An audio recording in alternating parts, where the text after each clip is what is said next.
नमस्कार, माझं नाव अर्णव नितीन भुसारे आहे. मी city pride school Moshi Pune या शाळेत शिकतो. मी हा टॉपिक निवडला आहे ऑटो क्लिनिंग पब्लिक टॉयलेटचा. कारण की तुम्ही कधी पब्लिक टॉयलेट वापरले असतील. ते एकदम स्वच्छ नसतात, ते खूप घाण असतात आणि त्याने वेगवेगळ्या प्रकारचे इन्फेक्शन्स होतात. तुमच्या माहितीसाठी सांगतो, दरवर्षी 60 ते 70% महिलांना UTI आणि अनेक वेगवेगळे इन्फेक्शन्स होतात. त्यांचं मेन कारण आहे की सीटवर युरिन ड्रॉपलेट्स पडलेले असतात आणि आपल्याला ते नोटीस होत नाहीत. आणि मग आपण ते यूज करतो बसून. वुमन्सला नेहमी वेस्टर्न टॉयलेट बसून यूज करावं लागतं, मग त्यांना इन्फेक्शन्स होतात. आता तुम्ही विचारू शकता फक्त वेस्टर्न का? कारण की जे म्हातारे लोक असतात किंवा वयस्कर असतात त्यांच्या पाठीचा प्रॉब्लेम असतो आणि आजकालची जनरेशन जी आहे तिला वेस्टर्न टॉयलेट्स आवडतात आणि वेस्टर्न टॉयलेट्स मध्येच फक्त UTI इन्फेक्शन होतं. कारण की इंडियन टॉयलेट्स मध्ये आपले डायरेक्ट कॉन्टॅक्ट होत नाही सीट सोबत. तर मग माझं वर्किंग कसं आहे, जेव्हा आपण हे बटन दाबू तेव्हा ते फिरायला चालू होईल.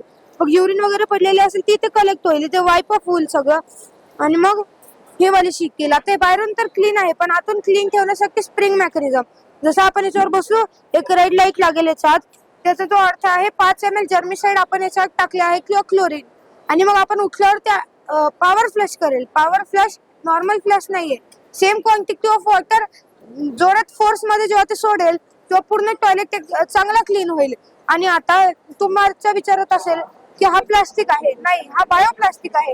आपलं कॉर्न स्टार्च असतं त्याच्यापासून बनलेला आहे आणि हा जो रोल आहे हा थोडा घाण असतो ना, तर तो एका मेटल बॉक्स मध्ये ठेवू आपण, ज्यात क्लोरिनेटेड वॉटर असेल, त्याने तो क्लीन राहील. आणि आपल्या एकदा युज करून झाला ते बायोगॅस फॅक्टरीचे लोक येतील, हा काढून घेऊन जातील आणि त्यापासून बायोगॅस बनवतील.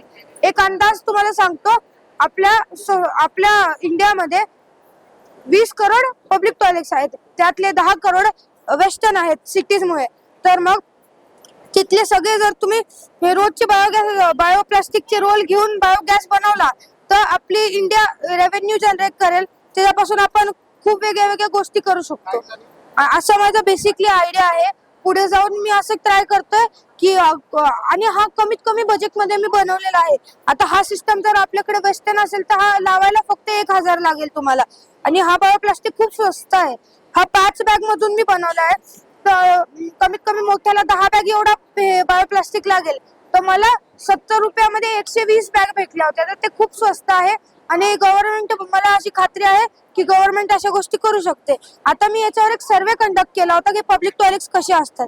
तर मग त्याच्यात मला असं माहित झालं की मोस्ट ऑफ द पीपल असं थिंक करतात की पब्लिक टॉयलेट स्वच्छ नसतात आणि त्याच्यामुळे तुम्हाला इथे दिसेल पण, would you like to use it again? No. Was it clean, hygienic? No. असे इथे उत्तर आहेत. Unhygienic public toilets can cause disease. Yes, ते कॉज करतात डिसीज. असे वेगळे इथे दिसलेले होते मला. तर मग मी हे बघून मी एक राईटअप तयार केला या प्रोजेक्टचा आणि मी नगरसेवकांकडे गेलो, एका मॉलच्या ओनरकडे गेलो आणि एका डॉक्टरकडे गेलो. मला नगरसेवकांची खूप मदत झाली. आमचे वसंत शेख गोराट ते पुण्याचे नगरसेवक आहे, त्यांनी मला खूप मदत केली. त्यांनी सांगितलं आम्ही म्युन्सिपल कॉर्पोरेशन मध्ये हा प्रोजेक्ट नक्कीच इम्प्लिमेंट करू. एक मॉलचे ओनर होते आमच्या इथे स्वराज कॅपिटलचे, त्यांनी पण हा प्रोजेक्ट त्यांना आवडला आणि ते इम्प्लिमेंट करायला सुरुवात केली आहे त्यांनी. आणि फोटोज विथ जनरल फिजिशियन, आमच्या इथले एक जनरल फिजिशियन होते, त्यांना पण हा प्रोजेक्ट खूप जास्त आवडलेला आहे आणि त्यांनी सांगितलं की दरवर्षी त्यांच्याकडे खूप पेशंट्स येतात UTI इन्फेक्शन साठी.